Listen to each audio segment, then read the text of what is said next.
আসসালামু আলাইকুম রহমতুল্লাহ। আমরা এখন ঐতিহাসিক আরব সাগরের পাড়ে দাঁড়ানো আছি।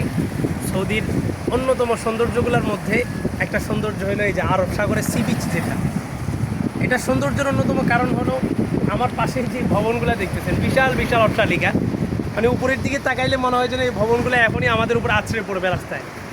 আর হাইওয়ে রোড, যেটা হাইওয়ে রোডের অপোজিটে সব পাহাড় পর্বত মরুভূমি। আবার এই হাইওয়ে রোডের এক পাশেই বিশাল আরব সাগর, চোখ যতদূর যাবে অতদূর সমুদ্র, সমুদ্র সৈকত।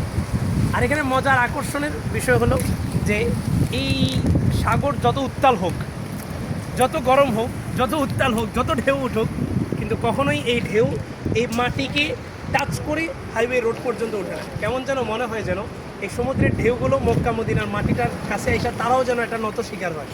কখনোই নাকি এই পানি, এই আমাদের সি বিচের যে পানিটা, আরব সাগরের উপকূলের যে পানিগুলো, এগুলো কখনোই এই পাড়ে উঠা রাস্তা মেন রোড পর্যন্ত উঠে না, এখানে স্থানীয়দের থেকে যতটুকু শুনলাম। এরপরে এই সি বিচের পাশে এই সামনে ফুটবল বিশ্বকাপকে কেন্দ্র করে আমাদের সৌদি সরকার এখানে কিছু রিসোর্ট এবং দৃষ্টিনন্দিত কিছু স্থান তৈরি করছে। আমার চতুর্পাশে দেখতে পাচ্ছেন যে কিছু সুন্দর সুন্দর রেস্টুরেন্ট তৈরি করছে। ওই মাঝখানে যে জায়গাটা, মাঝখানে এটা একটা সুন্দর একটা রেস্টুরেন্ট, এখানে থাকার জায়গা আছে, একদম সমুদ্রের মাঝামাঝি জায়গায় এই জায়গাটা করা।